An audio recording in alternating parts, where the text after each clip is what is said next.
Hello, and welcome to the second day of Cybermiss. This next one will be Prime Cliffjumper. Now, what you've got here is one of the best Prime toys I've ever owned. I mean, I own Bumblebee, I own the Powerizer Optimus Prime, but this is the best, man.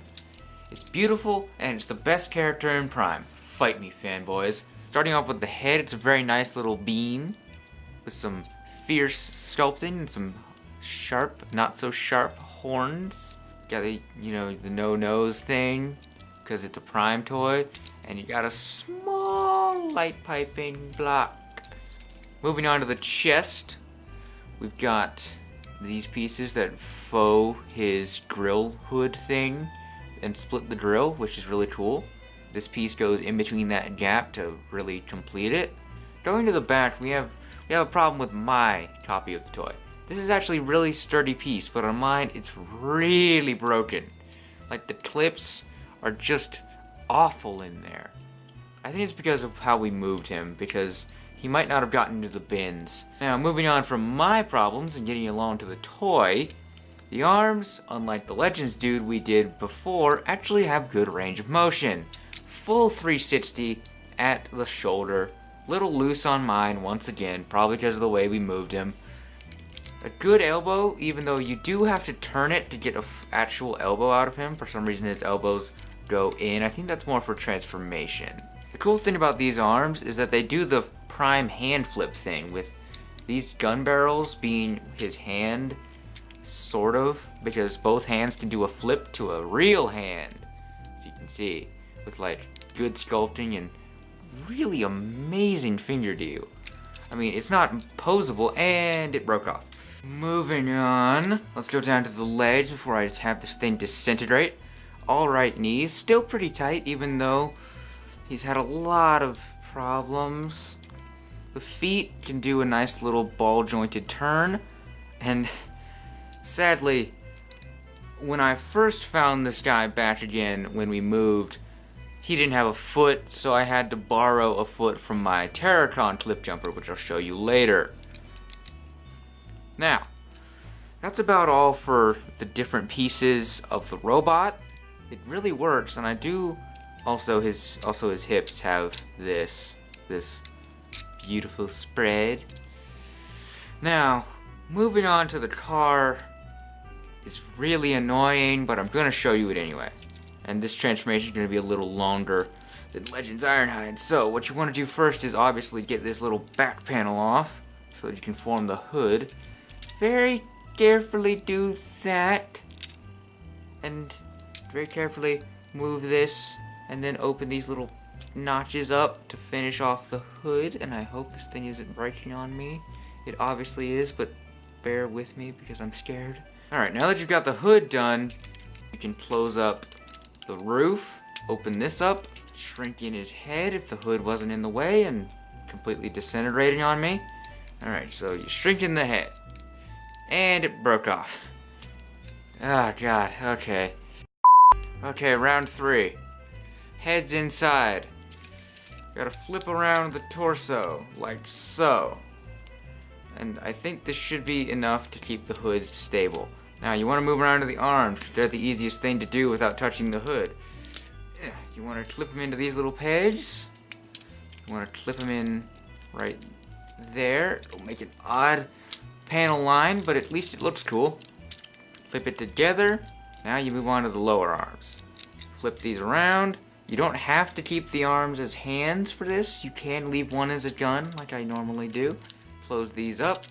Do the same to the other side. And after that, you have your finished hood in like 2 seconds after I'm done. Okay. Alright, you have that. Now, if the hood, please God, wants to cooperate, you then want to take these legs, and then you close in the feet, like that. Fold out this little chunk of the window for some reason. Open that.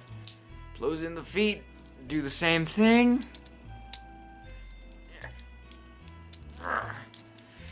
Okay, let's try some force. Really tight for some reason. Next, you want to kind of collapse the lead joints so that the car lengths are fine. The car sides, whatever. But I honestly just want to get this over with, so let's just fold these in. Fold the hood down. Fold it in and around. And now comes the tricky part. Gotta make sure the hood is in the right place. Clip it down. Clip it through these slots and tabs. And here you have the finished, what I can only assume is a car mode, because obviously. And let me talk about paint for a second, because I missed it on the robot. The robot has all the paint you need to really peg out everything, including the little grill fakey stuff. But this has basically some of the same paints. I mean, the arms still retain their beautiful silver. All the silver on the car is the same. You got the nice blue for the windscreen and the windows, which is cool. Speaking of paint, let's go get the Terracon version just to show him off. Alright, here is Terracon Cliffjumper. And yeah, Terracon Cliffjumper is just beautiful paint, obviously, but he's just as natured as the other one. But I don't want to show you this transformation, so let's just go into the car mode. And here you have Terracon Cliffjumper, and this guy fits together even less than regular Cliffjumper. Now for some comparisons. This one's obviously more pristine, more flowing, and a lot cooler because of this beautiful red paint. The Terracon version has almost the same amount, but the problem is that the Terracon version is just broken beyond belief. Ah, God, I wish I hadn't had to lose these toys, because these were the best. Now, on to some actual comparisons. The hoods are different, obviously, Terracon details, you know. These are obviously different, because, you know, he's a Terracon. He has all the Terracon-y bits, like under here you can see his head doesn't have the extra horn, which doesn't make any sense with these horns, because shouldn't one of them be, you know, missing? All in all, these are two great designs, and I love Prime Cliffjumper. Honestly. The vehicles are beautiful, and another comparison is that one has purple for all the clear stuff, and one has blue, which is cool, you know, awesome differences. In the end, Prime Cliffjumper is a really amazing toy, and I just love the way he looks, the way he plays, the way he's just a great representation of the character. More so, I think, than the first edition one, because the first edition looks like a freaking ape. Cliffjumper's way too stylized for that. In the end, great toy. Now, that's the second day of Cybermiss. I'm never going to touch these again, because I feel like they're going to disintegrate if I try to transform them again. Hello.